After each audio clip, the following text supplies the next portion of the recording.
प्यारे बच्चों 14/12/2020 के लिए DOE की वर्कशीट नंबर 67 हम देख रहे हैं बच्चों क्लास 9 की।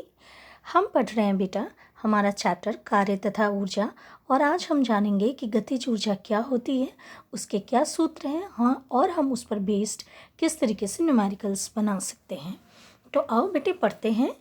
जब एक वस्तु गति करती है तब हम कहते हैं कि उसमें गतिज ऊर्जा है। हमने पिछली वर्कशीट में देखा था कि जो यांत्रिक ऊर्जा होती है वो स्थितिज ऊर्जा तथा गतिज ऊर्जा का योग होती है, और हमने ये भी जाना था कि किसी वस्तु में गति के कारण जो ऊर्जा उसमें निहित होती है उस ऊर्जा को हम क्या कहते हैं, गतिज ऊर्जा कहते हैं। यानी कि उसका एग्जाम्पल हम देखते हैं। और अगर कोई वस्तु विरामावस्था में है यानी रुकी हुई है तो क्योंकि वो गति नहीं कर रही इसलिए उसमें गतिज ऊर्जा नहीं होगी। या भाई अतः एक वस्तु यदि विरामावस्था में हो तो उसमें कोई गतिज ऊर्जा नहीं होती है। ठीक है बच्चों।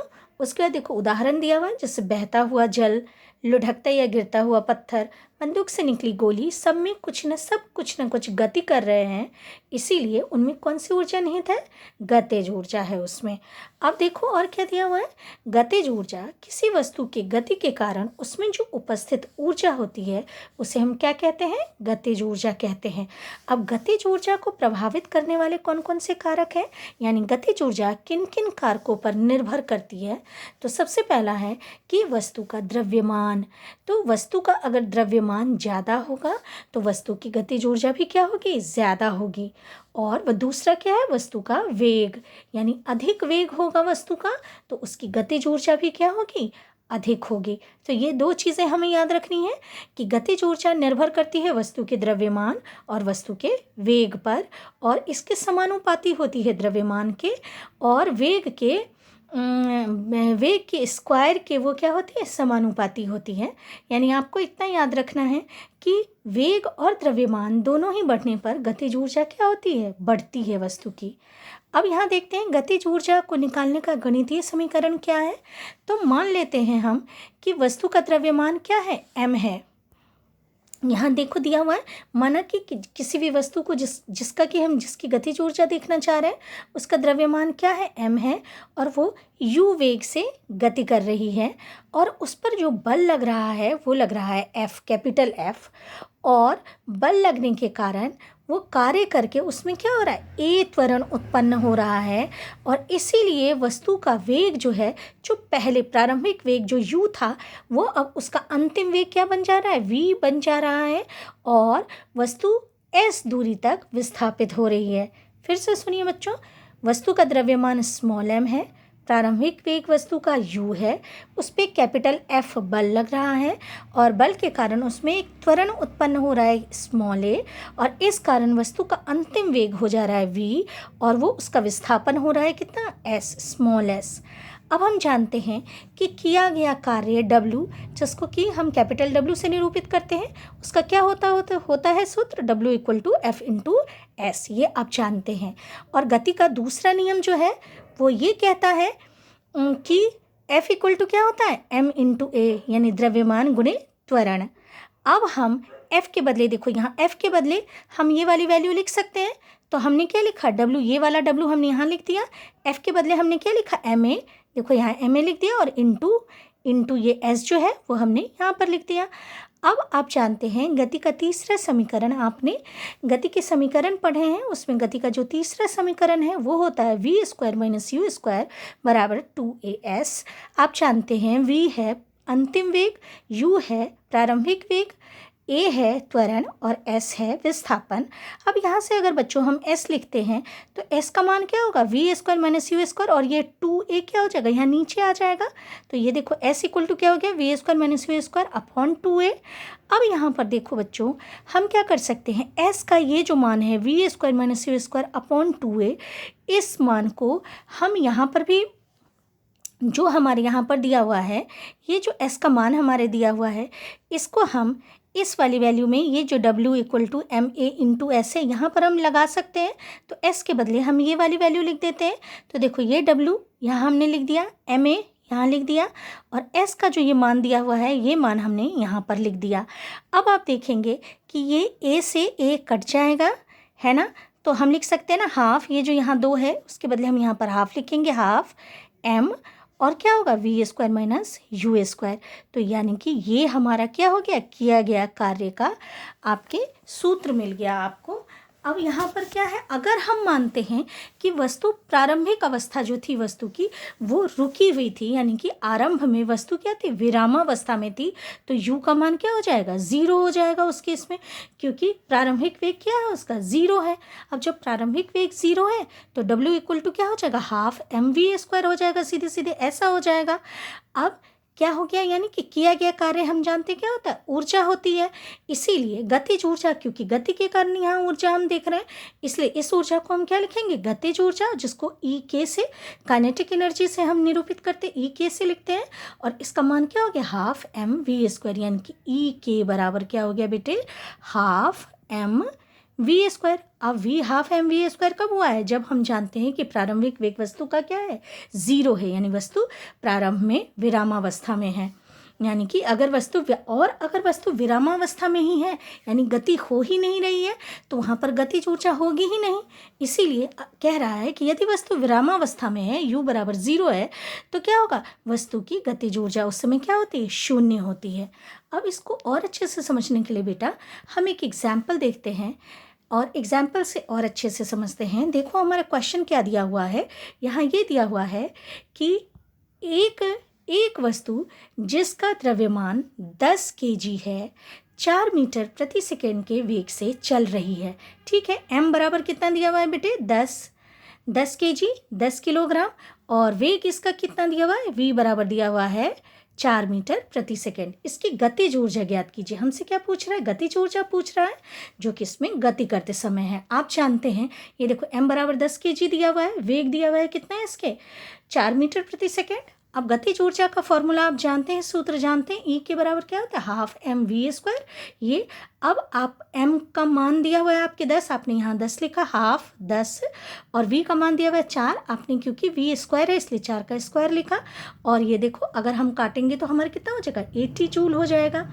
अब देखो सेकेंड क्वेश्चन आपके दिया हुआ है बेटा, एक कार की गति को 30 किलोमीटर प्रति घंटा से 60 किलोमीटर प्रति घंटा तक ले जाने के लिए आवश्यक बल ज्ञात कीजिए यदि उस कार का द्रव्यमान 1500 kg है। ठीक है बच्चों, यानी कि m बराबर आपके कितना दिया हुआ है, 1500 kg दिया हुआ है, u बराबर दिया हुआ है, यानी प्रारंभिक वेग आपके कितना दिया हुआ है, 30 किलोमीटर प्रति घंटा। अब किलोमीटर प्रति घंटा को जब हम मीटर प्रति सेकंड में बदलते हैं तो बच्चों 5/18 से गुणा करते हैं। अब ये ऐसे कि 1 किलोमीटर प्रति घंटा को हम बदल रहे हैं किस में, मीटर प्रति सेकंड में। तो किलोमीटर को जब मीटर में बदलेंगे तो कितना हो जाएगा, 1000, और घंटे को जब हम बदलेंगे सेकंड में तो हम 3600 से गुणा करेंगे बेटे, तो ये अपॉन 3600 हो जाएगा। देखो ये कट के अब क्या हो जाएगा, 2 5 जा 10, 18 2 जा 36, यानी 5/18, यानी कि अगर 1 किलोमीटर प्रति घंटा को अगर हम मीटर प्रति सेकंड में बदलते हैं तो 5/18 से हमें क्या करना पड़ता है, गुणा करना पड़ता है। तो हम वही कर रहे हैं बेटा, हम यहाँ पर क्या कर रहे हैं, 30 किलोमीटर प्रति घंटा है, इसको हमें बदलना है किस में, मीटर प्रति सेकंड में। तो हमने 30 को 5/18 से क्या किया है, गुणा किया है, तो हमारा मान क्या आ गया, 25/3 मीटर प्रति सेकंड आ गया है। इसी तरीके से जो हमारा अंतिम वेग है वो दिया हुआ है 60 किलोमीटर प्रति घंटा, इसको भी हमने मीटर प्रति सेकंड में बदला है, फिर हमने 60 को 5/18 से गुणा किया है, और हमारा मीटर प्रति सेकंड में जो अंतिम वेग है वो आ गया है 50/3 मीटर प्रति सेकंड। अब हम जानते हैं कि किया गया कार्य क्या होता है, गतिज ऊर्जा में परिवर्तन होता है, यानी कि अंतिम वेग अंतिम जो गतिज ऊर्जा है माइनस प्रारंभिक गतिज ऊर्जा हो जाएगा क्या, गतिज ऊर्जा में परिवर्तन। तो अब देखेंगे बेटा हमारे यहाँ पर दिया हुआ है कि हाफ हमारा क्या होगा, यहाँ से यहाँ के बाद ऐसे लिखेंगे बेटे, हाफ जो हमारी जो गतिज ऊर्जा है वो क्या होगी, गतिज ऊर्जा का परिवर्तन क्या होगा, half M V square minus half M U square. अब यहाँ से बेटे हाफ एम दोनों में है तो हम हाफ और एम कॉमन ले लेते हैं, और क्या हो जाएगा, V square minus U square. अब देखेंगे हाफ, देखो अब यहाँ से यहाँ देखिए आप, तो यहाँ से ये हाफ है, एम का मान कितना दिया हुआ है, 1500, तो हमने यहाँ 1500 लिखा, हाफ गुने 1500। और देखो वी स्क्वायर का मान कितना है, वी का मान कितना है 50/3। हमने 50/3 क्योंकि यहाँ स्क्वायर है तो हमने इसलिए 50/3 का स्क्वायर लिखा, माइनस यू हमारे कितना दिया है 25/3 तो हमने 25/3 का, क्योंकि यू स्क्वायर है हमने इस तरीके से लिखा। हम पूरे को जब सिंप्लीफाई करते हैं बेटे तो हमारा आता है 156250 जूल, यानी कि किया गया कार्य या गतिज ऊर्जा में परिवर्तन कितना है 156250 जूल है। तो बेटे आओ क्वेश्चंस को करते हैं। सबसे पहला क्वेश्चन दिया हुआ है गतिज ऊर्जा को परिभाषित करें और उसका सूत्र भी लिखिए। तो गतिज ऊर्जा को बेटे हम यहाँ से परिभाषित कर सकते हैं। ये दिया हुआ है किसी वस्तु की गति के कारण उसमें उपस्थित ऊर्जा को गतिज ऊर्जा कहते हैं। और उसका सूत्र क्या होता है, उसका सूत्र होता है KE = ½ mv²। ठीक है। उसके बाद सेकंड क्वेश्चन देखते हैं बेटा। दिया हुआ एक गैराज में खड़ी कार की गतिज ऊर्जा कितनी होगी। क्योंकि कार में कोई गति नहीं हो रही है, कार क्या है खड़ी है, इसलिए उसकी गतिज ऊर्जा क्या होगी 0 होगी। यानी सेकंड का आंसर क्या होगा 0 हो जाएगा सेकंड का आंसर, है ना बच्चों। उसके बाद थर्ड क्वेश्चन हम देखते हैं बेटा। थर्ड क्वेश्चन हमारे क्या कह रहा है, गतिज ऊर्जा किन कारकों पर निर्भर है, किस किस बात पर गतिज ऊर्जा निर्भर करती है। तो देखो बेटा थर्ड क्वेश्चन यहाँ हमारे दिया हुआ है यहाँ कि गतिज ऊर्जा को प्रभावित करने वाले कारक ये A और B, यानी कि वस्तु का द्रव्यमान और वस्तु का वेग, ये दोनों आपको लिखना है। तो यहाँ से यहाँ तक बेटा हो जाएगा आपके क्या थर्ड क्वेश्चन का आंसर हो गया। उसके बाद बच्चों फोर्थ क्वेश्चन हमारे क्या कह रहा है। फोर्थ क्वेश्चन कह रहा है एक 5 मीटर प्रति सेकंड से गति करती हुई वस्तु जिसका द्रव्यमान m है उसकी गतिज ऊर्जा 25 जूल है। यदि वेग को 2 गुना कर दिया जाए तो गतिज ऊर्जा कितनी होगी। तो देखो बेटे हम यहाँ क्वेश्चन देखते हैं। ये यहाँ किया हुआ है, आपके यहाँ पर दिया हुआ है, ये देखेंगे आप। यहाँ क्या दिया हुआ है, वस्तु की गति कितनी हो रही है 5 मीटर प्रति सेकंड। वस्तु का द्रव्यमान दिया हुआ है कितना, वस्तु का द्रव्यमान दिया हुआ है m। अब यहाँ है गतिज ऊर्जा भी दी हुई है 25 जूल। अब कह रहा है कि अगर वेग को दुगुना हम कर दें तो गतिज ऊर्जा क्या होगी। तो आप जानते हैं गतिज ऊर्जा का क्या होता है सूत्र, ½ mv²। अब गतिज ऊर्जा आपके दिया हुआ है कितना 25 जूल, हमने 25 लिख दिया, ½ m, द्रव्यमान m दिया हुआ है तो हमने m लिख दिया, और वस्तु की गति कितनी दी हुई है 5 मीटर प्रति सेकंड तो हमने 5, क्योंकि v² है तो हमने 5 का स्क्वायर लिख दिया। अब यहाँ से क्या हो रहा है बेटे, यहाँ से आपके क्या आ रहा है ये देखिए। फिर हमने क्या किया, m बराबर क्या होगा बेटा, m बराबर हो जाएगा आपके, m बराबर हो जाएगा, देखो ये m, ये 2 और 25 ये यहाँ इस तरीके से मल्टीप्लाई हो जाएंगे, ये 2 यहाँ चला आएगा और ये 5² यहाँ नीचे आ जाएगा, यानी कि 25 हो जाएगा ये। तो m बराबर आपके कितना आ रहा है 2 kg। अब इसी वैल्यू को हम इस अगले वाले में डालेंगे कि अगर वेग दुगुनी हो गई, यानी कि v जो पहले 5 मीटर प्रति सेकंड थी अब कितनी हो गई 10 मीटर प्रति सेकंड हो गई है, तो हमारा जो गतिज ऊर्जा है वो क्या होगी।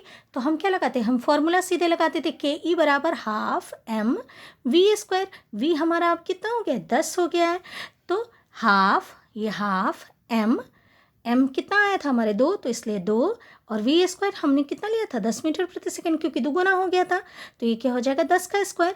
तो आपके कितना आ जाएगा काइनेटिक एनर्जी 100 जूल, यानी काइनेटिक एनर्जी जो पहले थी, यानी कि जो गतिज ऊर्जा पहले 25 जूल थी अब कितनी हो गई है 100 जूल हो गई है। इसको दूसरे तरीके से भी बना सकते हैं बेटे। यहाँ क्या होता है काइनेटिक एनर्जी यानी गतिज ऊर्जा बराबर होता है ½ mv²। अब देखो ये ½ v कांस्टेंट है, m भी एक ही वस्तु का है, तो द्रव्यमान भी क्या है यहाँ पे नियत है, कांस्टेंट है।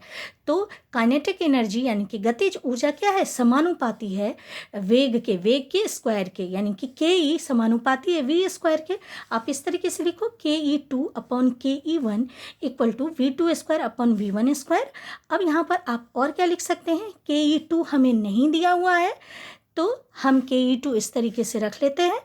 उसके बाद देखो KE1 आपके दिया हुआ है कितना, KE1 दिया हुआ था आपके 25, तो 25। अब V2 आपके कितना है, दुगुना हो गया, पहले वाले का दुगुना हो गया है, तो 2 गुने 5 का स्क्वायर और अपॉन V1 स्क्वायर, तो V1 कितना था आपके 5, तो 5 का स्क्वायर, तो ये कितना हो गया बेटे, ये 10 का स्क्वायर, ये वाला 25 और ये 5 का स्क्वायर यानी कि 25, ये 25 कट जाएंगे, तो ये कितना हो गया 100, यानी कि 100 जूल। यानी नई जो गतिज ऊर्जा है वो कितनी है, 100 जूल है। तो आप चाहें बेटा ऐसे बना लें या ऊपर जो तरीका दिया हुआ है वैसे बना सकते हो आप। उसके बाद बच्चों हम हमारा वर्कशीट फिर से देखते हैं बेटा। हमारा जो क्वेश्चन दिया हुआ है, 5th क्वेश्चन क्या कह रहा है हमारा, देखेंगे। एक बल 200 kg द्रव्यमान की एक वस्तु से के वेग को 5 मीटर प्रति सेकंड से 2 मीटर प्रति सेकंड कर देता है, तो बल द्वारा किया गया कार्य ज्ञात कीजिए। अब इसके लिए भी बेटे देखते हैं, यहाँ आपके दिया हुआ है, देखेंगे आप क्या दिया हुआ है, वस्तु का द्रव्यमान हमारे दिया हुआ है कितना, 20 kg। उसके बाद बच्चों प्रारंभिक वेग दिया हुआ है वस्तु का, जिसको कि u से लिखते हैं, प्रारंभिक वेग कितना दिया हुआ है, 5 मीटर प्रति सेकेंड। अंतिम वेग जिसको v से लिखते हैं वो कितना दिया हुआ है, 2 मीटर प्रति सेकेंड। किया गया कार्य आप जानते हो गतिज ऊर्जा में परिवर्तन होता है, यानी कि अंतिम गतिज ऊर्जा माइनस प्रारंभिक गतिज ऊर्जा, यानी किया गया कार्य हम कैसे लिखेंगे, हाफ m कितना दिया हुआ है 20 kg, तो 20 और अंतिम जो वेग है वो कितना है 2, तो 2 का स्क्वायर, क्योंकि क्या होता है half mv square minus u square, तो u कितना दिया हुआ है हमारे 5, तो 5 का स्क्वायर। अब देखो ये हाफ, ये देखो ये 2, ये 10 कट जाएगा तो कितना, यहाँ 20 कट जाएगा तो कितना हो जाएगा 10, 2 का स्क्वायर ये 4 और ये 5 का स्क्वायर 25, 4 माइनस क्या हो गया 25 दिया हुआ है, उसके बाद ये 10, 4 में से 25 जाएगा तो कितना होगा -21, तो आंसर क्या हो जाएगा -210 जूल। अब यहाँ जो माइनस है वो ये शो करता है, ये बताता है कि अंतिम वेग क्योंकि कम हो गया था और प्रारंभिक वेग की अपेक्षा, इसीलिए कार्य जो है वो क्या हुआ है, कम हुआ है। तो इस तरीके से बच्चों आपकी वर्कशीट खत्म होती है।